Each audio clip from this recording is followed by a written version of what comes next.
अस्सलामुअलैकुम व्यूवर्स, उम्मीद है आप सब खैरियत से होंगे।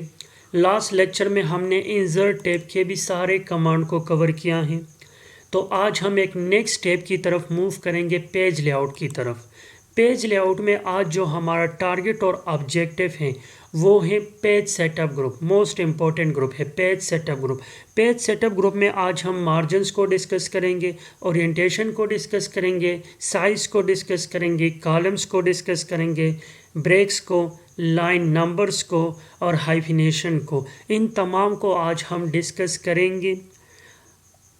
आज के डिस्कशन को स्टार्ट करने से पहले अगर आपने मेरे चैनल सब्सक्राइब नहीं किया है तो मेरे चैनल को सब्सक्राइब करें और बेल के आइकन पे क्लिक करें ताकि मेरे आने वाले वीडियोस की नोटिफिकेशन भी आपको मिले और इसी तरह आप कंप्लीट माइक्रोसॉफ्ट ऑफिस 2007 सीख लोगे। तो आज के लेक्चर को स्टार्ट करते हैं, लेकिन इससे पहले थोड़ा सा मैं इस ग्रुप का इंट्रोडक्शन करवा रहा हूँ। ये मोस्ट इम्पोर्टेंट ग्रुप है अबाउट दी कंपोजिंग या डॉक्यूमेंटेशन। जब आप डॉक्यूमेंट बनाते हो ना तो उसके लिए ये बहुत इंपॉर्टेंट ग्रुप है, क्योंकि सबसे पहले ही जब आप डॉक्यूमेंट बनाओगे ना तो सबसे पहले ही आप अपने पेज के सेटअप करोगे। ये जो पेज आपको विंडो नज़र आ रही है ना, तो इसके सेटअप करोगे। इसकी सेटअप बहुत ज़्यादा ज़रूरी है, क्योंकि पेज में अक्सर हमें जो चीज़ें दिखाई देते हैं ना तो प्रिंट आउट में उसी तरह नहीं निकलते। ठीक है, तो हमने पेज का साइज़ भी करने, फिर मार्जिन के भी बहुत मसले आते हैं फिर प्रिंट आउट में और चीज़ों में। तो हम ज़रूर पहले जो भी डॉक्यूमेंट बनाएंगे तो सबसे पहले हम पेज के सेटअप करेंगे। उससे पहले मैं थोड़े से डॉक्यूमेंट यहाँ लेकर आना चाहता हूँ। ये मेरे पास कुछ डॉक्यूमेंट आ जाएंगे बाय डिफ़ॉल्ट। ये डॉक्यूमेंट आ गए। अब हम स्टार्ट लेते हैं आज के टास्क के मार्जिन से। पहला जो आज का कमांड है वो क्या है? मार्जिन। तो इससे पहले इसको स्टार्ट करें थोड़ा सा जानते कि मार्जिन है क्या। देखो, मार्जिन आप हमेशा अपने बुक में से, अपने कॉपी में से या किसी न्यूज़पेपर में से या मैगज़ीन में से आप पेज में से कुछ टॉप का हिस्सा एम्प्टी पाते हो, इसी तरह कुछ लेफ़्ट का हिस्सा भी, और इसी तरह कुछ राइट का भी, और इसी तरह कुछ बॉटम का भी। ठीक है, तो ये हमेशा आपके पेज में कुछ एम्प्टी एरियाज़ होते हैं लेफ़्ट, राइट, टॉप और बॉटम पे। तो ये जो लेफ़्ट, राइट, टॉप और बॉटम पे आपके पेज का हिस्सा एम्प्टी होते हैं ना, तो इसको मार्जिन कहा जाता है। तो ये मार्जिन आप यहाँ से चेंज भी कर सकते हो और अपने डॉक्यूमेंट में एडजस्ट भी कर सकते हो। अब ये जो हमारे पास मार्जिन है इस डॉक्यूमेंट में से, तो ये बाय डिफ़ॉल्ट मार्जिन है, नॉर्मल इसे कहते हैं। तो ये नॉर्मल पे सेट है। तो नॉर्मल पे आप देखते हो ना तो टॉप पे, लेफ़्ट पे और राइट पे आपके साथ सारे जो हैं ये 1 इंचेस का फासला है। तो ये आपके पास 1 है। ठीक है, मैं थोड़ा सा इसको बढ़ाता हूँ ये अपने डॉक्यूमेंट को, कि एक पेज एटलीस्ट कवर हो जाए।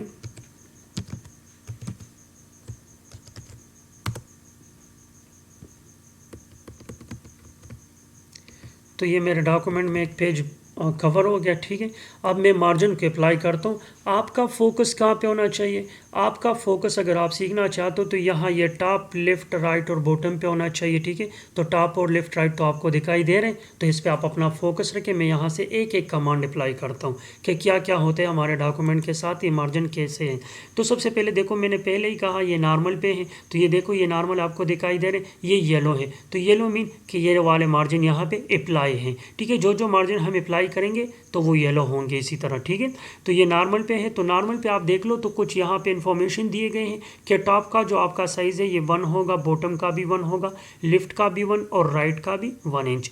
तो ये सारे हमारे पास टॉप, लेफ़्ट और राइट इक्वल है। ठीक है, अगर आप ये चेंज करवाना चाहते हो, नैरो पे आते हो ना, तो सिंबल में आप देख ले, इस सिंबल पे सारे इक्वल है मार्जिन। यहाँ पे भी इक्वल है, लेकिन यहाँ पे थोड़ा सा ज़्यादा है और यहाँ पे कम है नैरो में। तो टॉप पे 0.5, बॉटम पे भी 0.5, लेफ़्ट और राइट पे भी 0.5, वहाँ पे क्या था 1। तो मतलब ये इसके हाफ हो जाएंगे। अगर हम नैरो अप्लाई करें ना तो ये यहाँ तक ये टेक्स्ट आ जाएगा। ठीक है, और ये टेक्स्ट इस इधर से यहाँ तक आ जाएगा। देखो मैं अप्लाई करता हूँ, जैसे ही मैं नैरो पे क्लिक करता हूँ ना तो देखो टेक्स्ट वो मार्जिन जो है वो कम हो गया, लेफ़्ट पे भी कम हो गया, राइट पे भी कम हो गया, इसी तरह बॉटम पे भी कम होगा। तो ये तो हमारे पास था नैरो। नैरो से मैं वापस नॉर्मल करता हूँ तो देखो ज़्यादा हो गया, फिर मैं नैरो करूँ तो कम हो गया। नैरो के बाद जो हमारे पास है वो मॉडरेट है। मॉडरेट में क्या है, टॉप पे 1 है, बॉटम पे भी 1 है, लेफ्ट पे 0.75, राइट पे 0.75, मतलब टॉप और बॉटम पे सेम है और लेफ्ट और राइट पे सेम। जैसे ही मैं क्लिक करता हूँ तो देखो ये 1 हो गया, ये 0.75, ये भी 0.75 और इसी तरह बॉटम पे भी आपके पास 1 होगा। चूँकि ये डॉक्यूमेंट पूरे पेज पे कंप्लीट नहीं है तो इसलिए ये एम्प्टी है, लेकिन इसका मार्जिन यहाँ 1 होगा अगर आप और डॉक्यूमेंट बना लो तो। ठीक है, तो ये तो हमारे पास मॉडरेट था। मॉडरेट के बाद है वाइड, तो वाइड में आप देख ले टॉप पे 1, बॉटम पे 1, लेफ्ट पे 2, राइट पे 2, मतलब टॉप और बॉटम का जो हिस्सा है ना खाली, लेफ्ट और राइट पे उसका डबल होगा। देखो मैं जैसे ही क्लिक करता हूँ तो ये 2 हो गया, ये भी साइज 2 और टॉप पे 1, इसी तरह बॉटम पे भी 1 होगा। ठीक है, तो ये तो हमारे पास नेक्स्ट कमांड था वाइड। वाइड के बाद है मिरर। ये हम हमेशा अपने बुक को जब आप बनाओगे तो बुक्स के लिए यूज़ करते हैं, या बुक शेप में मैगज़ीन हो जो भी हो तो उसके लिए आप मिरर यूज़ करोगे। ये क्यों यूज़ करते, टॉप और बॉटम तो हर जगह पे है, लेकिन इसमें बुक रिलेटेड इनसाइड और आउटसाइड भी है। ठीक है, कि मतलब आपका ये जो इनसाइड है और ये जो आउटसाइड है तो इसका क्या होना चाहिए साइज़। तो यहाँ देखिए टॉप पे आपके पास 1 है, बॉटम पे 1 है, इनसाइड पे 1.05 है, आउटसाइड पे 1 है। जैसे ही आप क्लिक करते हो ना तो देखो ये इसी शेप में आ गया। ये आप इधर देख लें तो यहाँ पे सबसे ज़्यादा जो है वो इनसाइड पे साइज़ है, तो वो इनसाइड पे आप देख ले तो सबसे ज़्यादा साइज़ है। तो ये आप हमेशा जो आप अगर अपने डॉक्यूमेंट का बुक बनाना चाहते हो, बुक का मतलब ये है कि अगर आप उसका बेंडिंग करवाना चाहते हो तो आप जब यहाँ से बेंडिंग हो जाए ना, यहाँ से आप देखो तो ये टेक्स्ट जो आपका है ना ये ख़राब नहीं होगा। कितना ज़्यादा एरिया है इसका, तो बेंडिंग तो तकरीबन यहाँ तक होगा, तो जब यहाँ से बेंडिंग हो जाए ना तो आपका टेक्स्ट फिर भी दिखाई देगा। तो ये हम इसी तरह अगर बुक बनाने, आपने बुक के शेप में नोट्स बनाने, मैगज़ीन, तो उसके लिए फिर आपने मिरर यूज़ करने। फिर मिरर के बाद ये ऑफिस 2003 डिफ़ॉल्ट है, तो यहाँ टॉप 1, बॉटम 1 और ये 1.25 ये भी आप कर सकते हो, देखो। ठीक है, तो लेकिन ये मार्जिन हमारा स्टैंडर्ड जो है वो नॉर्मल पे होता है और हम नॉर्मल पे ही मार्जिन को रखते हैं, तो मैं इसलिए दोबारा इसको नॉर्मल पे लेकर आया हूँ।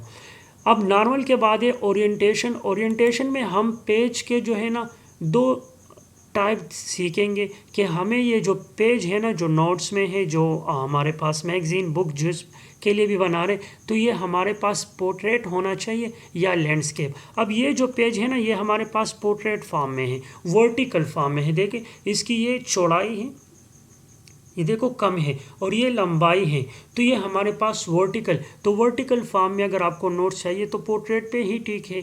अगर वर्टिकल फॉर्म में नहीं चाहिए, हॉरिजॉन्टल फॉर्म में चाहिए, तो आप इसको लैंडस्केप भी कर सकते हो। देखो ये लैंडस्केप हो गया। अब ये दी इसकी लंबाई हो गई और ये इसकी चौड़ाई हो गई। देखो चौड़ाई कम है और ये इसकी लंबाई। ठीक है, तो आप यहाँ से ओरिएंटेशन भी चेंज कर सकते हो। मैं दोबारा पोर्ट्रेट पे लेकर आ रहा हूँ क्योंकि नॉर्मल हमारे पास स्टैंडर्ड जो है पोर्ट्रेट है। इसके बाद नेक्स्ट जो है पेज का साइज़ भी यहाँ से आप चेंज कर सकते हो। तो साइज़ में हमारे पास एक लेटर है, ठीक है, जो लेटर पे आप बाय डिफ़ॉल्ट सेलेक्टेड है, लेकिन नॉर्मल हम अगर किसी चीज़ का प्रिंट आउट निकालते हैं ना तो स्टैंडर्ड साइज़ हमारे पास A4 है। प्रिंटर का जो पेज का साइज़ है वो A4 है। ठीक है, तो अगर आप A4 को सेलेक्ट करोगे ना और उसके बाद आप प्रिंट आउट करोगे तो जैसे यहाँ आपको दिखाई देते पेज पे, इसी तरह आपके पेज पे भी ये दिखाई देगा। ठीक है, तो हम प्रिंटर के लिए A4 को सेलेक्ट करते हैं। तो ये तो यहाँ से आप साइज़ भी चेंज कर सकते हो। साइज़ के बाद आ रहे ये हमारे डॉक्यूमेंट जो बने हैं, इसको अगर आप कॉलम में, न्यूज़पेपर में आप देखते हो ना कॉलम में होते हैं, लेफ़्ट या राइट से यहाँ थोड़ा सा छोटे छोटे लाइन होते हैं, तो आप वो भी अप्लाई कर सकते हो। यहाँ 1 कॉलम है तो ये पूरा 1 कॉलम में है पेज पे। यहाँ 2 है तो अगर आपने 2 पे क्लिक किया ये 2 कॉलम में हो गए पेज पे, देखें। ठीक है, अब 2 कॉलम में आपको नज़र आ न्यूज़पेपर की तरह। अब यहाँ से 2 से आप 3 कर रहे हो तो ये 3 पे भी हो सकते हैं। ठीक है, तो ये चूँकि हमारे डॉक्यूमेंट्स कम हैं तो ये 3 पे नहीं आ रहे। थोड़े से डॉक्यूमेंट अगर मैं और बना लूँ ना तो ये 3 पे भी आ जाएंगे। ये देखो 3 पे भी आ गए। तो यहाँ से आप कॉलम में भी अपने डॉक्यूमेंट को कॉलम दे सकते हो कि 1 कॉलम में, 2 में चाहिए, 3 में चाहिए। ये देखो लेफ़्ट पे एक कॉलम है और जो राइट है तो बड़ा है थोड़ा सा। ये भी अक्सर न्यूज़पेपर में आप देखते हो, देखो लेफ़्ट पे छोटा सा। तो ये स्टाइल भी आप अप्लाई कर सकते हो। राइट वाला भी कर सकते हो कि राइट पे ज़्यादा होगा और लेफ़्ट पे ज़्यादा होगा और राइट पे कम होगा। तो ये मुख्तलिफ ऑप्शन आप यहाँ से अप्लाई कर सकते हो, लेफ़्ट राइट 1 2 3 4 जो भी है। मैं 1 पे वापस आ रहा हूँ क्योंकि आगे मैंने कमांड अप्लाई करने, तो इस पे आपको समझ आएंगे। ठीक है, तो ये आप यहाँ से कॉलम भी दे सकते हो। हाँ, इसमें एक और ऑप्शन भी है, मोर कॉलम्स। आप अपने मतलब आपको 3 से ज़्यादा कॉलम चाहिए तो यहाँ इस ऑप्शन से आप कर सकते हो। ये देखो आपके पास नंबर ऑफ़ कॉलम्स है 1 है, तो आप 2 3 4 5, मैंने 5 किया और जैसे ही मैं ओके करता हूँ ना तो ये 5 पे इसलिए नहीं आया, ये देखो ये फर्स्ट पेज 5 पे आगे 1 2 3 4 5, और ये सेकंड 5 पे इसलिए नहीं है कि ये टेक्स्ट कम है। ठीक है, इसके साथ और टेक्स्ट आ जाएगा तो वो भी इसी तरह होगा। मैं वापस 1 पे आ रहा हूँ तो ये वापस 1 पे हो गया। ठीक है, तो यहाँ से आप अपने डॉक्यूमेंट को एडजस्ट कर सकते हो। अब आ रहे नेक्स्ट जो है ब्रेक।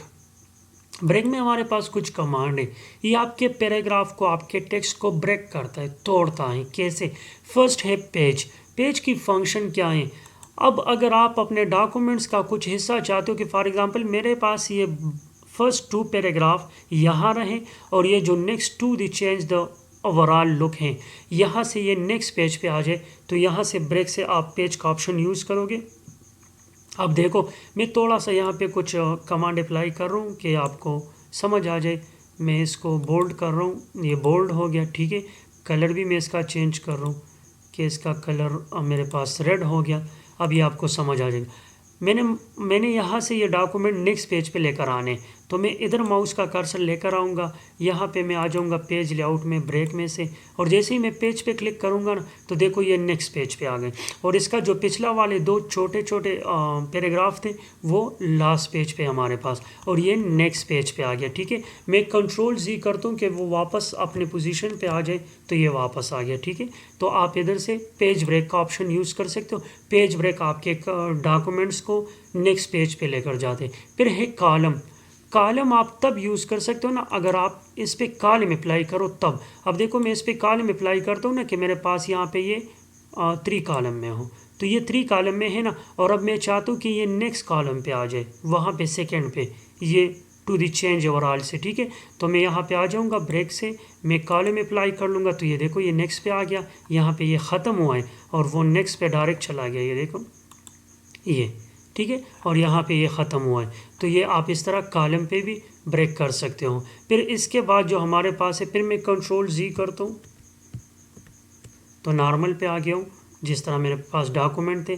कॉलम के बाद जो ऑप्शन है टेक्स्ट रैपिंग भी आप कर सकते हो। ठीक है, जिस तरह आपके पास एक ऑब्जेक्ट होते और ऑब्जेक्ट के इर्द गिर्द ये टेक्स्ट आना चाहिए या टॉप पे और बॉटम पे, तो ये भी आप कर सकते हो। ठीक है, तो आप ऑब्जेक्ट इंसर्ट करो और ये टेक्स्ट रैपिंग भी आप अप्लाई कर सकोगे, और इंशाल्लाह नेक्स्ट लेक्चर में हम यहाँ पे ये टेक्स्ट रैपिंग है ना तो डिटेल के साथ पढ़ेंगे, तो इसलिए इधर मैं छोड़ रहा हूँ। फिर टेक्स्ट के बाद है नेक्स्ट पेज। नेक्स्ट पेज यहाँ ये सेक्शन ब्रेक हैं। ठीक है, सेक्शन ब्रेक आपका नॉर्मल क्या होता है, जो पीछे हमने डिस्कस किया था इंसर्ट में से, वो सेक्शन ब्रेक ये था कि आपके पैराग्राफ को एक ही पेज पे 2 हिस्सों में तकसीम कर लेता। ठीक है, 2 हिस्सों में एक ही पैराग्राफ को तकसीम कर लेता। लेकिन यहाँ जो सेक्शन ब्रेक है ना तो ये चेंज है, ये आपके पैराग्राफ को नेक्स्ट पेज पे लेकर जाएगा। देखो मैं ये वाला टू द चेंज से फिर नेक्स्ट पेज पे लेकर आना चाहता हूँ, तो यहाँ से ये जो सेक्शन है ना, तो जैसे ही मैं इस पर क्लिक करूँगा ना तो ये न्यू पेज पे आएगा और पुराने वाला वहाँ 2 जो पैराग्राफ है आपके पास रहते हैं। मैं फिर कंट्रोल-Z करता हूँ, यहाँ पे आ गया। फिर इसके बाद ये ब्रेक के नेक्स्ट पेज के बाद एक कंटिन्यूस। ठीक है, अगर आप सेक्शन ब्रेक भी करना चाहते हो और उसी पेज पे कंटिन्यूस करना चाहते हो तो आप ये वाला यूज़ करोगे। ठीक है, कि सेक्शन ब्रेक भी हो और उसी पेज पे कंटिन्यू। तो देखो ये उसी पेज पे कंटिन्यूस है, मैंने अप्लाई किया, कुछ फ़र्क नहीं पड़ा। देखो उसी पेज पे, यहाँ आपको सिंबल से भी समझ आ रहा होगा कि ये प्रीवियस वाले और ये जो अप्लाई कर रहे जिस पे ये कमांड तो वो है। जैसे मैं कंटिन्यू पे क्लिक करता हूँ तो देखो ये ब्रेक आ गया इसके बीच में से, लेकिन वो डॉक्यूमेंट जो है उसी ही पेज पे हैं, तो आप ये भी यहाँ से अप्लाई कर सकते हो। फिर इसके बाद है कंटिन्यूस के बाद है इवन पेज। सॉरी मैं इसको वापस लेकर आ रहा हूँ, कंट्रोल-Z। ठीक है, तो ये मैं इसको वापस लेकर आया हूँ। फिर इसको मैं कलर देता हूँ होम से, यहाँ से मैं इसको रेड कर रहा हूँ, फिर आ रहा हूँ मैं पेज लेआउट पे। ठीक है, तो यहाँ से आपके पास ब्रेक में और भी ऑप्शन है। कंटिन्यूस के बाद इवन पेज। अगर आप चाहते हो कि ये जो मेरा वाला ये टेक्स्ट है ना, ये इवन नंबर पे आ जाए नेक्स्ट। ये तो 1 है ना, 2 इवन है तो 2 पे आएगा। अगर आप 8 पे चाहते हो ऑप्शन भी, थोड़ा सा मैं इसको पेज नंबर देता हूँ यहाँ से, ठीक है। इंसर्ट से पेज नंबर मुझे चाहिए टॉप पे, टॉप यहाँ। तो देखो मेरे पेज नंबर है ना, अब आपको ये समझ है, ये 1 है तो ये 8 है, ये 2 है, ठीक है, ये 3 इसी तरह। अगर आप चाहते हो ना, तो अगर आप चाहते हो कि मेरे ये डॉक्यूमेंट नेक्स्ट इवन पे आ जाए, इवन पेज पे, मतलब 8 पे आना जाए, तो आप यहाँ से पेज आ जाओगे और ये इवन पेज जैसे ही आप क्लिक करोगे ना, तो ये नेक्स्ट इवन नंबर वाले पेज पे आ गया। ये 2 है ना तो इवन वाले पे आ गया। देखो मैं वापस कंट्रोल-Z करता हूँ और नेक्स्ट कमांड अप्लाई करता हूँ 8 वाला, तो आपको समझ आ जाएगा। ये जब मैं ये 8 वाला अप्लाई करूँगा ना, ये वाला 8 वाला, तो ये 2 को छोड़ेगा, पेज नंबर 2 को, और ये 3 पे आएगा, ठीक है। देखो जैसे ही मैं क्लिक करता हूँ ना, तो इसने पेज नंबर 2 को एम्प्टी छोड़ा, ये 1 है, ठीक है। 1 के बाद ये डायरेक्ट 3 पे आ गया। तो ये आप इस तरह यहाँ से अप्लाई कर सकते हो कि अगर आपका इवन पे जाना चाहिए या 8 पे, तो कोई भी आप अप्लाई कर सकते हो। मैं कंट्रोल-Z करता हूँ कि मेरा डॉक्यूमेंट अपने जगह पे आ जाए। तो ये तो आपके पास ब्रेक का ऑप्शन था, मुख्तलिफ ऑप्शन थे जो हमने आज इस वीडियो में सीखे। फिर इसके बाद है लाइन नंबर। अगर आप इस डॉक्यूमेंट में से लाइन नंबर लेकर आना चाहते हो, तो ये भी आप इधर से कर सकते हो कि मतलब आप नन है तो मतलब कोई भी लाइन नंबर मुझे नहीं चाहिए, 1 2 3 4 5। हाँ, यहाँ से भी आपके पास एक होता है ना इंसर्ट होम में, ये लाइन नंबर नहीं है, ये पॉइंट नंबर है, ठीक है। ये जो आपके पास 1 2 3 यहाँ से है ना, ये लाइन नंबर नहीं होते, ये पॉइंट नंबर होते हैं। अब ये लाइन है, ये लाइन 1 2 3 4 5 6 7। अगर आप इस लाइन को नंबर चाहते हो ना, तो आप यहाँ से पेज लेआउट में आके ना, लाइन नंबर पे क्लिक करके मैं कंटिन्यूस पे क्लिक करूँ, तो देखो मेरे सारे डॉक्यूमेंट में से अब चूँकि मेरे पास सिर्फ एक ही पेज है, तो उनके तमाम लाइन नंबर आ गए, ठीक है। अगर मैं इधर से अब नेक्स्ट पे जाऊँगा ना, ये है ना, जैसे ही मैं एंटर करूँगा तो नेक्स्ट लाइन नंबर आएगा, ठीक है। तो ये मेरे आप अपने डॉक्यूमेंट में लाइन नंबर भी लेकर आ सकते हो। ये तो कंटिन्यू से आपके तमाम डॉक्यूमेंट में लाइन नंबर आ जाएगा। कंटिन्यू के बाद है restart each page. Restart each page का फंक्शन क्या है? रिस्टार्ट ईच पेज का फंक्शन ये है कि ये आपके एक पेज को 1 से स्टार्ट करेगा, और वो पेज जहाँ ख़त्म हो जाए ना, तो नेक्स्ट को दोबारा 1 से स्टार्ट करेगा। मैं थोड़ा सा इधर डॉक्यूमेंट इसको मैं नन कर रहा हूँ, ठीक है, और मैं थोड़े से डॉक्यूमेंट और बना रहा हूँ कि आपको ये क्लियर हो जाए। सॉरी, ये मेरे सेकंड पेज पे भी आ गए। अब देखो मैं रिस्टार्ट ईच पेज पे क्लिक करूँगा ना, तो ये एंड तक एक पेज पे एक नंबर होंगे, दूसरे पेज से फिर 1 से स्टार्ट होगा। देखो रिस्टार्ट ईच पेज जैसे मैंने क्लिक किया ना, तो वही मेरे पास फर्स्ट पेज पे 1 से आया है, और 1 से कहाँ तक 38 तक आया है, ठीक है, और सेकंड से फिर 1 से स्टार्ट हो रहे हैं, तो ये इस तरह जाएगा, ठीक है। तो ये मेरे पास रिस्टार्ट का फंक्शन है कि आप लाइन नंबर आना चाहते हो। फिर रिस्टार्ट के बाद रिस्टार्ट ईच सेक्शन, तो ये आपके पैराग्राफ को, ईच सेक्शन को रिस्टार्ट करेगा 1 2 3 से, ठीक है। तो ये यहाँ से आप देखें 1 2 3 4 5 6 7, तो यहाँ से आप ये भी अप्लाई कर सकते हो। फिर यहाँ से हैं आपके पास ये और ऑप्शन, ये इंशाल्लाह आगे पढ़ेंगे, तो इसके पढ़ने की भी इतनी ज़रूरत नहीं है, तो इंशाल्लाह इसको आगे। फिर आपके पास है हाइफिनेशन। हाइफिनेशन क्या होता है? मैं इसको दोबारा नन पे लेकर आ रहा हूँ क्योंकि मुझे इसकी ज़रूरत नहीं है। हाइफिनेशन होता क्या है? देखो हम अक्सर टेक्स्ट लिखते हैं ना कॉपी नोटबुक में से, तो अगर इधर लास्ट में हमारे पास ये टेक्स्ट पूरा नहीं आते ना, तो बीच में से इस तरह हम एक डैश साइन, सॉरी, इस तरह लगा लेते, और ये वाला जो टेक्स्ट है ना, तो ये हम नेक्स्ट लाइन पे इस तरह स्टार्ट करते। तो ये हमें ये रिप्रेजेंट करते कि ओवरऑल ये पूरा एक ही वर्ड है, लेकिन इसका कुछ जो अल्फ़ाबेट्स है, जो लेटर्स है, वो इधर हैं और कुछ लेटर इधर है। अगर आप अपने डॉक्यूमेंट में से इस तरह हाइफिनेशन लेकर आना चाहते हो, तो वो भी आप लेकर आ सकते हो इस कमांड के मदद से, हाइफिनेशन के मदद से। इसमें हमारे पास मुख्तलिफ है, नन है तो कोई हाइफिनेशन नहीं है। जैसे ही आप ऑटोमेटिक पे क्लिक करोगे ना, तो आपके डॉक्यूमेंट में देखो, यहाँ पे देखो, जहाँ जहाँ पे हाइफिनेशन की ज़रूरत है ना, तो ये खुद लेकर आएगा, ठीक है। आपके डॉक्यूमेंट पे ये देखो 1 2 ये आ गया ना, अस के बाद, और ये आपके पास जो करंट है ना, CUR इधर है और RENT, तो ये लेकर आएगा। अब देखो मैं दोबारा इसको ख़त्म कर रहा हूँ, तो वो ख़त्म हो गए। तो आप यहाँ से हाइफिनेशन लेकर आ सकते हो ऑटोमेटिक से अपने पूरे डॉक्यूमेंट। अगर आप किसी ख़ास वर्ड पे हाइफिनेशन लेकर आना चाहते हो, किसी ख़ास एरिया पे, तो मैनुअल को भी आप यूज़ कर सकते हो। यहाँ पे आप वो वर्ड लिख लोगे और हाइफिनेशन आप यूज़ कर सकते हो, ठीक है। ये तो आपके पास हाइफिनेशन था, ऑटोमेटिकली भी मैनुअल भी यूज़ कर सकते हो। तो आज का टास्क हमारा कवर हो चुका है। लास्ट में मैं रूटीन की तरह कह रहा हूँ कि अगर आपको मेरे लेक्चर्स में, मेरे वीडियोस में कुछ डाउट्स आ रहे हैं, ठीक है, कुछ कमांड्स क्लियर नहीं हो रहे, तो वो क्वेश्चन आप मुझसे कमेंट में पूछ सकते हो। मैं इंशाल्लाह आपको कमेंट में ही कोशिश करूँगा कि क्लियर जवाब दूँ और आपको समझ आ जाए। अगर आपने मेरे चैनल सब्सक्राइब नहीं किया हो तो मेरे चैनल को सब्सक्राइब करें और बेल के आइकन पे क्लिक करें ताकि मेरे आने वाले न्यू वीडियोस की नोटिफिकेशन भी आपको मिले और इसी तरह आप कंप्लीट माइक्रोसॉफ्ट ऑफिस 2007 सीख लोगे। इजाज़त चाह रहा हूँ, अपना ख्याल रखिएगा। खुदा हाफिज़।